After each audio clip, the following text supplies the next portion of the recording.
ಜನೆ 700 ಬಂಡೆ ಒತ್ತೆ ಜನೆ ಮರಕರ ಬಂದನು ಜನೆ ಮರಕ್ಕೆ ಕಾಲ. ಇವರು ಕಾಡು ಮಕ್ಕಳ ಹಕ್ಕುಗಳ ಹೋರಾಟಕ್ಕೆ ಧ್ವನಿಯಾದವರು. ಆದಿವಾಸಿಗಳ ಭೂ ಹಕ್ಕುಗಳು, ಜೀವನೋಪಾಯ ಹಾಗೂ ಮಾನವೀಯ ಹಕ್ಕುಗಳಿಗಾಗಿ ನಡೆದ ಸಾಮಾಜಿಕ ಚಳುವಳಿಯಾದ ದಿಡ್ಡಳ್ಳಿ ಹೋರಾಟದ ಪ್ರಮುಖ ರೂವಾರಿಯಾದವರು. ಇವರೇ ದಿಡ್ಡಳ್ಳಿ ಜಿ.ಕೆ. ಮುತ್ತಮ್ಮ.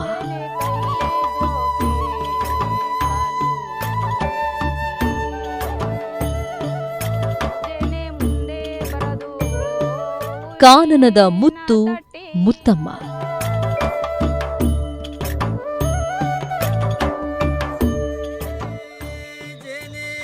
ಮುತ್ತಮ್ಮ ಅವರು ತಮ್ಮ ಸಮುದಾಯದ ಅಸ್ತಿತ್ವಕ್ಕಾಗಿ, ರಕ್ಷಣೆಗಾಗಿ ವ್ಯವಸ್ಥೆಯ ವಿರುದ್ಧ ತಮ್ಮ ದೇಹವನ್ನೇ ಶಸ್ತ್ರವಾಗಿ ಬಳಸಿಕೊಂಡು ವಿವಸ್ತ್ರರಾಗಿ ಬೆತ್ತಲೆ ಹೋರಾಟ ಮಾಡುವ ಮೂಲಕ ಆದಿವಾಸಿ ಸಮುದಾಯಕ್ಕೆ ನ್ಯಾಯ ನೀಡುವಂತೆ ತೀವ್ರ ಸ್ವರೂಪದಲ್ಲಿ ಪ್ರತಿಭಟಿಸಿದರು.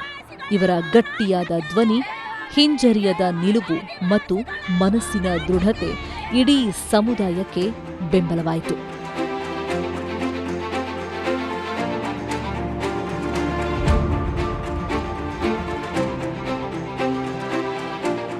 ಜೀತ ನಿರ್ಮೂಲನ ಕಾಯ್ದೆ ಜಾರಿಯಲ್ಲಿದ್ದರೂ ಕೊಡಗಿನ ಖಾಸಗಿ ತೋಟಗಳಲ್ಲಿ ಹಾಗೂ ಇನ್ನಿತರೆ ಸ್ಥಳಗಳಲ್ಲಿ ಜೀತ ಪದ್ಧತಿಯಲ್ಲಿ ತೊಡಗಿಕೊಂಡಿದ್ದ 600ಕ್ಕೂ ಹೆಚ್ಚು ಕುಟುಂಬಗಳನ್ನು ಅಲ್ಲಿಂದ ಹೊರತಂದು ಅವರಿಗೆ ಸ್ವತಂತ್ರ ಬದುಕು ರೂಪಿಸುವ ಹೋರಾಟದಲ್ಲಿ ಗೆಲುವು ಕಂಡವರು. ಸರ್ಕಾರದ ಸವಲತ್ತುಗಳಿಂದ ವಂಚಿತರಾದವರಿಗೆ ತಾವೇ ಸ್ವತಃ ನಿಂತು ಸೌಲಭ್ಯಗಳನ್ನು ದಕ್ಕುವಂತೆ ಮಾಡಿದವರು. ತಮ್ಮ ಹಾಡಿಗಳಲ್ಲಿ ಕಷ್ಟಕರ ಪರಿಸ್ಥಿತಿಗಳು ಎದುರಾದರೆ ಅದಕ್ಕೆ ಮುತ್ತಮ್ಮ ಅವರೇ ಪರಿಹಾರ ರೂಪದಲ್ಲಿ ಕಾಣುತ್ತಿದ್ದರು. ಮುತ್ತಮ್ಮ ಅವರು ಮಹಿಳೆಯಾಗಿ ಆದಿವಾಸಿ ಸಮುದಾಯಕ್ಕೆ ಸ್ಫೂರ್ತಿಯ ಚಿಲುಮೆಯಾಗಿದ್ದಾರೆ.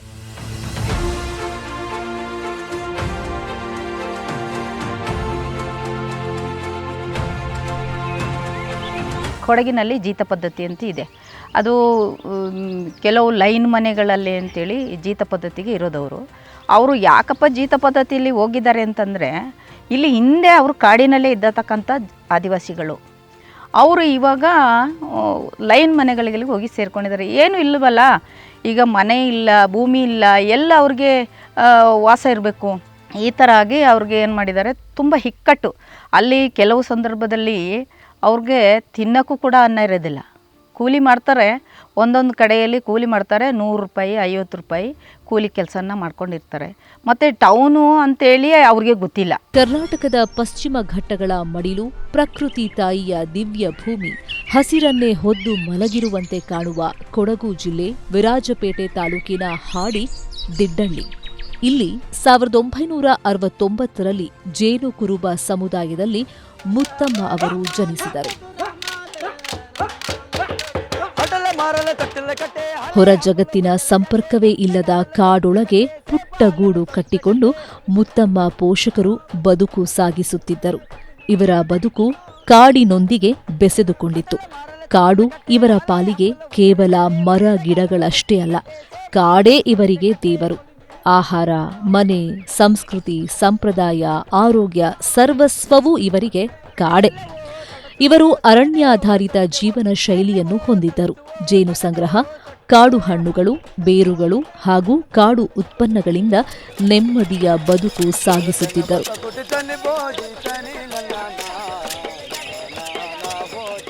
ಕಾಲಕ್ರಮದಲ್ಲಿ ಅರಣ್ಯ ಇಲಾಖೆಯ ಕೆಲವು ನಿಯಮಗಳಿಂದ ಇವರು ತಮ್ಮ ಪಾರಂಪರಿಕ ನೆಲದಿಂದ ಬೇರ್ಪಟ್ಟು ಸಾಂಪ್ರದಾಯಿಕ ಭೂಮಿಯನ್ನು ಕಳೆದುಕೊಂಡರು. ಇದರಿಂದ ಇವರ ಜೀವನೋಪಾಯವು ಕೈತಪ್ಪಿತು. ಅರಣ್ಯ ಪ್ರದೇಶಗಳಲ್ಲಿ ಕೆಲಸ ಮಾಡುವ ಹಕ್ಕು ಕಳೆದುಕೊಂಡ ಪರಿಣಾಮ ಇವರು ಜೀವನೋಪಾಯಕ್ಕಾಗಿ ಖಾಸಗಿ ತೋಟಗಳಲ್ಲಿ ಕೂಲಿ ಕೆಲಸಕ್ಕೆ ಹಾಗೂ ಜೀತಕ್ಕಾಗಿ ಸೇರ್ಪಡೆಗೊಳ್ಳಲು ಆರಂಭಿಸಿದರು. ಇದರಿಂದ ಸಾಮಾಜಿಕ ಅಸಮಾನತೆ ಉಂಟಾಯಿತು. ಆರ್ಥಿಕ ಶೋಷಣೆ ಹೆಚ್ಚಾಯಿತು. ಇದರಿಂದ ತಮ್ಮ ಅಸ್ತಿತ್ವವನ್ನು ಕಳೆದುಕೊಳ್ಳಲು ಆರಂಭಿಸಿದರು.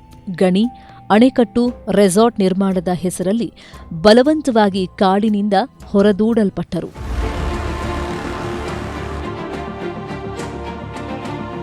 ಮುತ್ತಮ್ಮ ಪೋಷಕರು ಈ ಸಂಕಷ್ಟಗಳ ನಡುವೆ ಮಗಳನ್ನು ಎಸ್ಎಸ್ಎಲ್ಸಿವರೆಗೆ ವ್ಯಾಸಂಗ ಮಾಡಿಸಿದರು. ತಮ್ಮ ಪೋಷಕರ ಪರಿಸ್ಥಿತಿ, ಸಂಕಟಗಳನ್ನು ನೋಡಿಕೊಂಡೇ ಮುತ್ತಮ್ಮ ಅವರು ಬೆಳೆದರು. ತಂದೆ, ತಾಯಿ, ಬಂಧು ಬಳಗ ಎದುರಿಸಿದ ಹೋರಾಟಗಳನ್ನು ಜೀವನದ ಪಾಠಗಳಂತೆ ಗಮನಿಸುತ್ತಿದ್ದರು. ಅಡವಿಯಲ್ಲಿ ಬದುಕಿಗಾಗಿ, ಹಕ್ಕುಗಳಿಗಾಗಿ, ಮಣ್ಣಿಗಾಗಿ ಹೋರಾಡುತ್ತಿದ್ದ ದೃಶ್ಯಗಳು ಇವರ ಕಣ್ಣ ಮುಂದೆ ಸದಾ ಸಾಗಿ ಹೋಗುತ್ತಿದ್ದವು. ಮುತ್ತಮ್ಮ ಅವರು ಸಾಹಸ, ಧೈರ್ಯ, ನಿಲುವು ಮತ್ತು ನ್ಯಾಯಕ್ಕಾಗಿ ನಿಲ್ಲುವ ಗುಣಗಳನ್ನು ಇದರಿಂದ ಕಲಿತರು.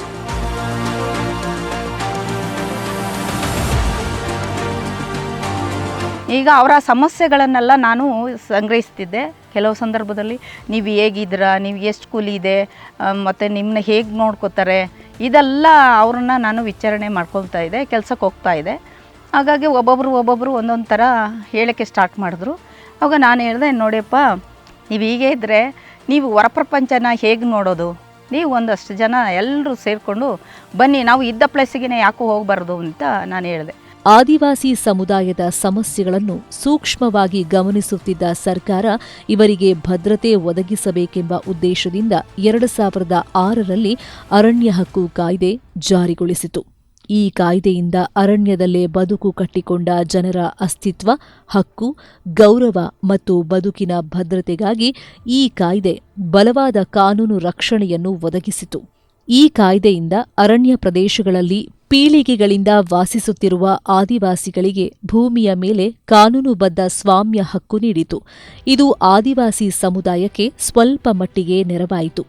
ಆದರೆ ಈ ಕಾಯ್ದೆಯ ಹಲವು ತೊಡಕುಗಳಿಂದಾಗಿ ಪೂರ್ಣ ಪ್ರಮಾಣದಲ್ಲಿ ಈ ಕಾಯ್ದೆ ಅನುಷ್ಠಾನಗೊಳ್ಳಲು ಸಾಧ್ಯವಾಗಲಿಲ್ಲ.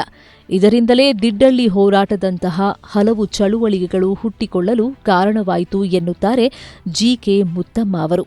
ನಮ್ಮದು ಹಕ್ಕು ಅನ್ನೋದು ಇಲ್ಲೇ ಇಲ್ವಾ ನಮಗೆ ಅಂತ ನನಗೂ ಅನ್ನಿಸ್ತು. ಆಗ ನಮಗೆ ಒಂದಷ್ಟು ಜನಕ್ಕೆ ನಾನು ಮಾಹಿತಿಗಳನ್ನು ಕೊಟ್ಟೆ. ನೋಡಿ, ನಾವು ಒಂದು ಹೋರಾಟನೇ ಮಾಡಬೇಕಾಗ್ತದೆ, ಆ ಸಂದರ್ಭದಲ್ಲಿ ನೀವೆಲ್ಲರೂ ನನಗೆ ಕೈ ಜೋಡಿಸ್ಬೇಕಾಗ್ತದೆ ಅಂತ ಕೇಳ್ಕೊಂಡಾಗ ನಮ್ಮ ಜನತೆ ಇವತ್ತು ತುಂಬ ಖುಷಿಪಟ್ಟರು. ನಾವು ಬರೋಣ, ನಾವು ಎಲ್ಲ ಸೇರ್ತೀವಿ ಅಂತ. ಕೊನೆಯ ಕಾಲದಲ್ಲಿ ಎಲ್ಲರೂ ಗುಡಿಸಿಲುಗಳನ್ನ ಹಾಕ್ಕೊಂಡ್ವಿ, ಡಿವೈಡ್ ಆದ್ವಿ. ಇದೇ ಜಾಗದಲ್ಲಿ ಇಲ್ಲಿಂದ ಹಿಡಿದು ಸುಮಾರು ತಟ್ಟಳಿ ಭಾಗದಲ್ಲಿ ಅಂತಲೂ ಕೂಡ ಇದೆ. ಅಲ್ಲಿ ಗುಡಿಸಿಲುಗಳು ಹಾಕಿದಾಗ 2005ರಲ್ಲಿ ಇವರು ಡಿಪಾರ್ಟ್ಮೆಂಟ್ ಅವರು ನಮ್ಮನ್ನ ಗುಡಿಸಿಲನ್ನು ಕಟ್ಟಕ್ಕೆ ಬಿಡ್ತಿರಲಿಲ್ಲ. ಎಲ್ಲ ಕಡ್ದಾಕೋರು ಬಂದು ಕಡ್ದಾಕ್ತಿದ್ರು.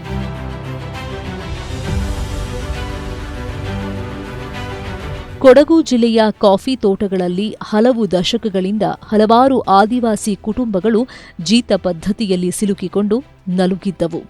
ಕೊಡಗಿನಲ್ಲಿ ಆಳವಾಗಿ ಬೇರೂರಿದ್ದ ಕಾರ್ಮಿಕ ಶೋಷಣೆಯನ್ನು ಬಯಲು ಮಾಡಿ ವ್ಯವಸ್ಥೆಯ ಅನ್ಯಾಯವನ್ನು ಪ್ರಶ್ನಿಸಿ ಹೋರಾಟ ಆರಂಭಿಸಿದರು ಮುತ್ತಮ್ಮ.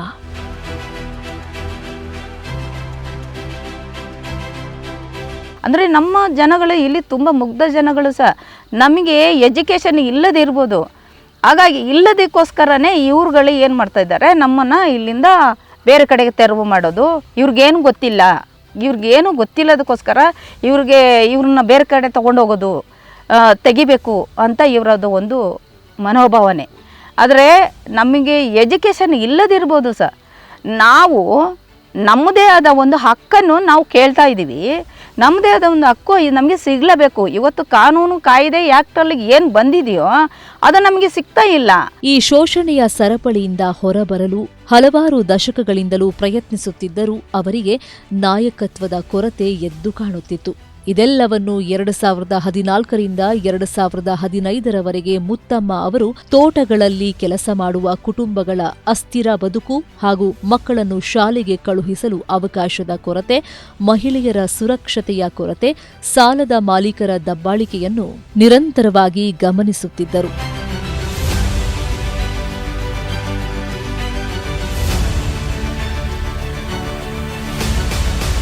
ನಾವು ಮನುಷ್ಯರು, ಬಂಧಿತರಂತೆ ಬದುಕಲು ಬಂದಿಲ್ಲ ಎಂದು ಮನವರಿಕೆ ಮಾಡುತ್ತಾ ಜನರು ಗೊಂದಲ, ಭಯ, ಕಳವಳದಲ್ಲಿ ಇದ್ದಾಗ ಮುತ್ತಮ್ಮ ಅವರು ಸಹಜ ನಾಯಕತ್ವ ತೋರಿದರು. ಮಾತಿನ ಒತ್ತಡಕ್ಕಿಂತ ನಿಲುವಿನ ದೃಢತೆ, ಧ್ವನಿಯ ಬಲ ಮತ್ತು ಜನರ ಪರ ನಿಲ್ಲಲು ಅವರ ಧೈರ್ಯಕ್ಕೆ ಎಲ್ಲರೂ ಒಗ್ಗೂಡತೊಡಗಿದರು. ಮಹಿಳೆಯಾಗಿದ್ದರೂ ಪುರುಷ ಪ್ರಧಾನ ಚಳುವಳಿಗಳಲ್ಲೂ ಅವರು ಹಿಂದೆ ಸರಿಯದೆ ಮುಂಚೂಣಿಯಲ್ಲಿ ನಿಂತು ಹೋರಾಟಕ್ಕೆ ಬಲ ತುಂಬಿದರು.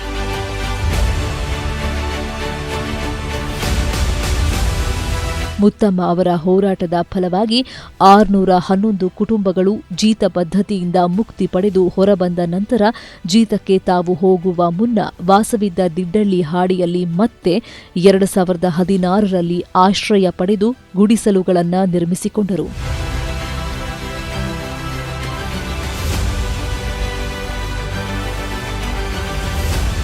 2016ರ ಡಿಸೆಂಬರ್ನಲ್ಲಿ ತಾವು ನಿರ್ಮಿಸಿಕೊಂಡಿದ್ದ ಗುಡಿಸಲುಗಳನ್ನು ತೆರವುಗೊಳಿಸಲು ಆರಂಭಿಸಿದರು. ಗುಡಿಸಲುಗಳು ನೆಲಕಚ್ಚಿದವು. ಮಹಿಳೆಯರು, ಮಕ್ಕಳು ತೀವ್ರ ಸಂಕಷ್ಟಕ್ಕೆ ಗುರಿಯಾದರು. ಈ ಸಂದರ್ಭವೇ ದಿಡ್ಡಳ್ಳಿ ಹೋರಾಟಕ್ಕೆ ಮುನ್ನುಡಿಯಾಯಿತು. ನಾವು ಈ ಸಮಯವನ್ನು ಉಪಯೋಗಿಸಿಕೊಳ್ಳದಿದ್ದರೆ ನೆಲಕಚ್ಚಿಬಿಡುತ್ತೇವೆ ಎಂದು ಅರಿತ ಮುತ್ತಮ್ಮ ದಿಡ್ಡಳ್ಳಿ ಹಾಡಿಯನ್ನೇ ತಮ್ಮ ಹೋರಾಟದ ಕೇಂದ್ರವನ್ನಾಗಿ ಮಾಡಿಕೊಂಡರು. ಸಭೆಗಳನ್ನು ನಡೆಸಿದರು. ಜನರಿಗೆ ತಮ್ಮ ಹಕ್ಕುಗಳ ಬಗ್ಗೆ ಅರಿವು ಮೂಡಿಸಿದರು. ಅಧಿಕಾರಿಗಳ ಮುಂದೆ ಸಮುದಾಯದ ಬೇಡಿಕೆಗಳನ್ನು ಸತ್ಯತೆ ಮತ್ತು ಸ್ಪಷ್ಟತೆಯಿಂದ ಮಂಡಿಸುತ್ತಾ ಸಮೂಹ ಹೋರಾಟಕ್ಕೆ ಮುತ್ತಮ್ಮ ಅವರು ದಿಕ್ಕು ತೋರಿಸಿದರು. ಕೆಲ ಸಂದರ್ಭಗಳಲ್ಲಿ ಪೊಲೀಸರು ಅಧಿಕಾರಿಗಳು ಮಾಡಿದ ಒತ್ತಡ, ಬೆದರಿಕೆ ಮತ್ತು ಅವಮಾನಗಳನ್ನು ಧೈರ್ಯದಿಂದ ಎದುರಿಸಿದರು.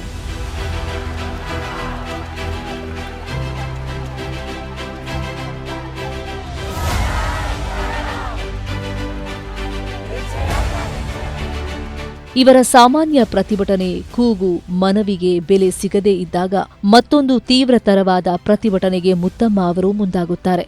ಅದೇ ಬೆತ್ತಲೆ ಹೋರಾಟ. ನಮ್ಮ ಜನಗಳಿಗೆ ತುಂಬ ಇಕ್ಕಟ್ಟನ್ನು ತಗೊಬಂದರು. ಇಲ್ಲ, ಅವರನ್ನ ತೆರವು ಮಾಡಬೇಕು ಅಂತ ಮತ್ತೆ ಸ್ವಲ್ಪ ಮಾಹಿತಿಗಳು ಬರ್ತಾಯಿತ್ತು ನನಗೆ. ಹಾಗಾಗಿ ನಾನು ಹೇಳಿದೆ, ಮತ್ತೊಂದು ಸರಿ ನಾನು ನ್ಯೂಸ್ ಮಾಡಿದೆ, ಯಾವುದೇ ಕಾರಣಕ್ಕೂ ನನ್ನ ಸಮುದಾಯದ ಮೇಲೆ ನೀವು ನ್ಯಾಯವಶ್ಯಕವಾಗಿ ಏನಾದರೂ ತೆರವು ಮಾಡೋದಲ್ಲಿ ಇದ್ದರೆ ನಾನು ಬೆತ್ತಲೆ ಹೋರಾಟನ ಸ್ಟಾರ್ಟ್ ಮಾಡ್ತೀನಿ ಅಂತೇಳಿ ನಾನು ಮೊದಲೇ ಸ್ಟೇಟ್ಮೆಂಟನ್ನು ಕೊಟ್ಟಿದ್ದೆ. ಆವಾಗ ಯಾವುದಕ್ಕೂ ತಗ್ಗಿಲ್ಲ, ಅವರು ತಗ್ಗಿಲ್ಲ. 4 ಗಂಟೆ ಜಾವದಲ್ಲಿ JCPನ ತೊಗೊಬಂದ್ಬಿಟ್ರು. JCPನ ತೊಗೊಂಡು ಬಂದು ಫುಲ್ಲು ತೆರವು ಮಾಡಿಬಿಟ್ರು. JCPಯಿಂದನೇ ತೆರವು ಆಯಿತು. ಇದು ಶಾರೀರಿಕ ನಿರ್ವಸ್ತ್ರತೆಯ ಪ್ರದರ್ಶನವಲ್ಲ. ಇದು ಅನ್ಯಾಯದ ವಿರುದ್ಧ ಮನಸ್ಸಿನ ಸಂಪೂರ್ಣ ನಿರ್ವಸ್ತ್ರತೆಯ ಘೋಷಣೆ ಎನ್ನುತ್ತಾ ಮರವೇರಿ ಕುಳಿತು ಪ್ರತಿಭಟಿಸುತ್ತಾರೆ. ಈ ಹೋರಾಟವು ಕರ್ನಾಟಕದ ಆದಿವಾಸಿ ಹೋರಾಟಗಳ ಇತಿಹಾಸದಲ್ಲೇ ಒಂದು ಮೈಲುಗಲ್ಲಾಯಿತು.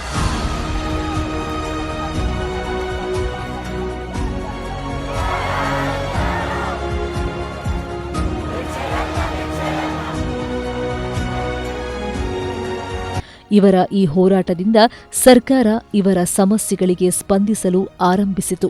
ಜನ ಜಾಗೃತರಾದರು. ಆದಿವಾಸಿಗಳಿಗೆ ಹಕ್ಕುಪತ್ರ ನೀಡುವ ಪ್ರಕ್ರಿಯೆಗೆ ವೇಗ ಸಿಕ್ಕಿದ ಪರಿಣಾಮ ಕೆಲವರಿಗೆ ಭೂಮಿ ಲಭ್ಯವಾಯಿತು. 500ಕ್ಕೂ ಹೆಚ್ಚು ಕುಟುಂಬಗಳಿಗೆ ಸೋಮವಾರಪೇಟೆ ತಾಲೂಕಿನ ಬಸವನಹಳ್ಳಿ ಹಾಗೂ ಬೇಡಗುಟ್ಟದಲ್ಲಿ ವಸತಿ ವ್ಯವಸ್ಥೆ ಮಾಡಿಕೊಡಲಾಯಿತು.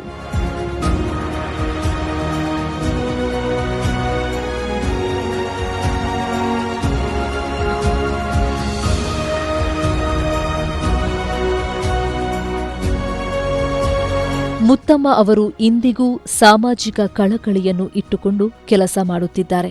ಸಮುದಾಯದ ಜನರಿಗೆ ಗುರುತಿನ ಚೀಟಿ, ರೇಷನ್ ಕಾರ್ಡ್ ಮತ್ತು ಸರ್ಕಾರದ ಸೌಲಭ್ಯಗಳನ್ನು ಆದಿವಾಸಿ ಸಮುದಾಯಕ್ಕೆ ತಲುಪಿಸುವ ಕೈಂಕರ್ಯದಲ್ಲಿ ಭಾಗಿಯಾಗುತ್ತಿದ್ದಾರೆ.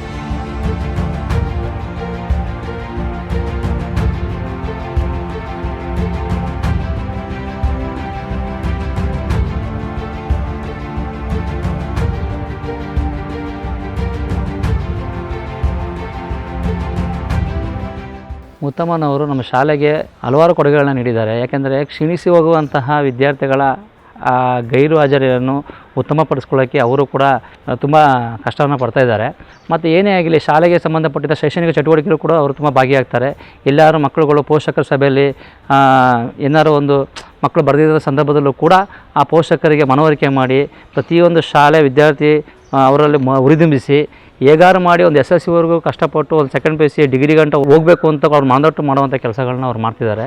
ಮತ್ತು ಈ ಶಾಲೆಗೆ ಸಂಬಂಧಪಟ್ಟಂಗೆ ಅವರು ಶಾಲೆಗೆ ಬರೋದು, ಇಲ್ಲಿ ಯಾವುದೇ ಒಂದು ಸಮಾರಂಭ ಆಗಿರಲಿ, ಆಮೇಲೆ ಒಂದು ರಾಷ್ಟ್ರೀಯ ಹಬ್ಬಗಳಾಗಿರಲಿ, ಇಲ್ಲಿ ಏನೇ ಒಂದು ಚಟುವಟಿಕೆಗಳಾದರೂ ಕೂಡ ಅವರ ನಾಯಕತ್ವದಲ್ಲಿ, ಅವರ ಮುಖಂಡತ್ವದಲ್ಲೇ ನಮ್ಮ ಶಾಲೆಯನ್ನು ನಡೀತದೆ ಅಂತ ನಾನು ಹೇಳಿ ಇಷ್ಟಪಡ್ತೀನಿ. ಮುತ್ತಮ್ಮ ಅವರ ಧ್ವನಿ ಕೇವಲ ಆಕ್ರೋಶದ ಧ್ವನಿಯಲ್ಲ, ಅಸ್ತಿತ್ವದ ಹಕ್ಕಿಗಾಗಿ ತಲೆ ತಗ್ಗಿಸದೆ ನಿಲ್ಲುವ ಜನಶಕ್ತಿಯಾಗಿತ್ತು.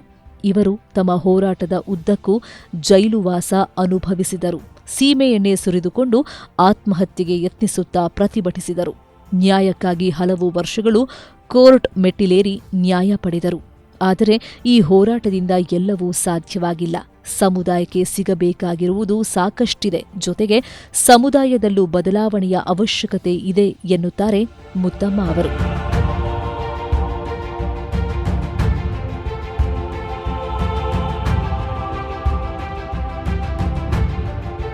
ನಾನು ಒಂದು ಜೇನು ಕುರುಬ ಸಮುದಾಯದೊಳಗಾಗಿ ಅವರು ಒಂದು ನಮಗೆ ಇನ್ಸ್ಪೈರ್ ಆಗಿದ್ದಾರೆ. ನಾವು ಕೂಡ ಅವ್ರ ಜೊತೆ ನಿಂತ್ಕೋಬೋದು ಮತ್ತು ಜೊತೆಗೆ ಅವ್ರು ಮಾಡಿರ್ತಕ್ಕಂಥ ಸಾಧನೆಗಳನ್ನ ನಾವು ನೆನಪು ಮಾಡ್ಕೋಬೋದು. ಯಾವಾಗಲೂ ಒಬ್ಬ ಹಾಡಿಯವಳು ಆಗಿ ನನಗೆ ಒಂದು ಕ್ವಾಲಿಫಿಕೇಷನ್ಗೆ ಒಂದು ವ್ಯಾಲ್ಯೂ ಕೊಟ್ಟರು, ಇಲ್ಲಿ ಒಂದು ಶಾಲೆಯಲ್ಲಿ ವರ್ಕ್ ಮಾಡೋಕ್ಕೆ ಅವಕಾಶ ಮಾಡಿಕೊಟ್ರು. ಅವರಿಗೆ ತುಂಬ ಧನ್ಯವಾದ. ಹಾಗೆ ಅವರಿಗೆ ಹೋರಾಟದ ಫಲವಾಗಿ ಒಂದು ವಾಲ್ಮೀಕಿ ಪ್ರಶಸ್ತಿ ಅಂತ ಸಿಕ್ಕಿದೆ. ಅದು ನಮಗೆ ತುಂಬ ಹೆಮ್ಮೆಯ ವಿಷಯ. ಅವ್ರ ಸಾಧನೆ ಬಗ್ಗೆ ನಾನು ಹೇಳೋಕ್ಕಾದ್ರೆ ಒಳ್ಳೆ ಸಾಧನೆ ಮಾಡಿದ್ದಾರೆ. ಯಾಕೆಂದರೆ ಒಂದು ಹೆಣ್ಣು ಮಗಳು ಒಂದು ವಿಷಯ ಹೇಳೋಕ್ಕಾದ್ರೆ ನಾನು ಹೇಳಿದ ಪ್ರಕಾರ ಅಂತೇಳಿ ಒಂದು ಯಾರು ಬೆತ್ತಲೆ ಪ್ರತಿಭಟನೆ ಮಾಡಲ್ಲ ಒಂದು ಹೆಣ್ಣು ಜಗಳ. ಕರ್ನಾಟಕದಲ್ಲಿ ಅಂದರೆ ಕರ್ನಾಟಕ ಇಂಡಿಯಾದಲ್ಲೇ ತಗೊಳ್ಳಿ, ಅದು ಬೆತ್ತಲೆ ಪ್ರತಿಭಟನೆ ಮಾಡಬೇಕಾದ್ರೆ ಕಾರಣ ಯಾಕೆ ಮಾಡಿದೆ ಅಂದರೆ ಸುಮ್ಮನೆ ಬೆತ್ತಲೆ ಮಾಡೋಕ್ಕಾಗಲ್ಲ. ಏನು ಸೂರು ಸಿಕ್ಕಲಿ ಅಂತ, ನಮಗೆಲ್ಲ ಒಂದು ಸೂರು ಸಿಕ್ಕಲಿ ಅಂತ ನಾನು ಮಾಡಿದೆ. ಒಂದು ಸೂರು ಸಿಕ್ಕಲಿ ಅಂತ ಮಾಡಿದ್ರು. ಯಾರಿಗೆ ಒಂದು ನೆಲೆ ಇತ್ತಿಲ್ಲ, ಈ ಜೀತಪದ್ಯ ಹೊರಗಡೆ ಬರಬೇಕಂತ ಅವರು ಮಾಡಿದ್ರು. ನಮ್ಮ ಜನಗಳಿಗೆ ಒಂದು ಮನೆ ಸಿಕ್ಕಲಿ ಅಂತ ಆ ಬೆತ್ತಲೆ ಪದ್ಯ ಅದು ಖುಷಿಗೆ ಸಂತೋಷಕ್ಕೆ ಮಾಡಿದಲ್ಲ, ಬೇಜಾರತ್ತಿ ನಮಗೆ ಇದಾದರೂ ಮಾಡೋಣ ನಮ್ಮ ಜನಗಳು ಸಿಕ್ಕಲಿ ಅಂತ ಒಂದು ಹೆಣ್ಣು ಮಗಳು ಅದು ಬೆತ್ತಲೆ ಪ್ರತಿಭಟನೆ ಮಾಡಿದ್ದು ನಿಜ. ಅದು ಇವತ್ತೂ ಆಗಿದೆ. ಅವರು ಹೋರಾಟ ಸರಿ ಇದೆ. ಆ ಬೆತ್ತಲೆ ಪ್ರತಿಭಟನೆ ಮಾಡಿದ್ರಲ್ಲ ಅದು ಯಾರು ಮಾಡಲ್ಲ. ಯಾರು ಮಾಡ್ತಾರೆ, 1 ಕೋಟಿ ಕೊಟ್ಟರು ಮಾಡ್ತಾರಾ?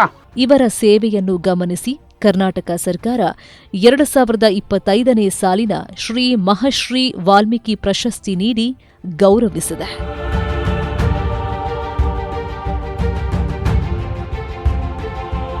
CM ಮುಖಾಂತರ ನನಗೆ ಒಂದು ಆ ಹೋರಾಟವನ್ನು ನೋಡಿ ಇವತ್ತು ಅವರು ಗುರುತಿಸಿದ್ದಾರೆ ಅಂದಾಗ ನನಗೆ ತುಂಬ ಹೆಮ್ಮೆ ಅನಿಸ್ತು ಮತ್ತು ಒಂಥರ ಬೇಜಾರಾಯಿತು.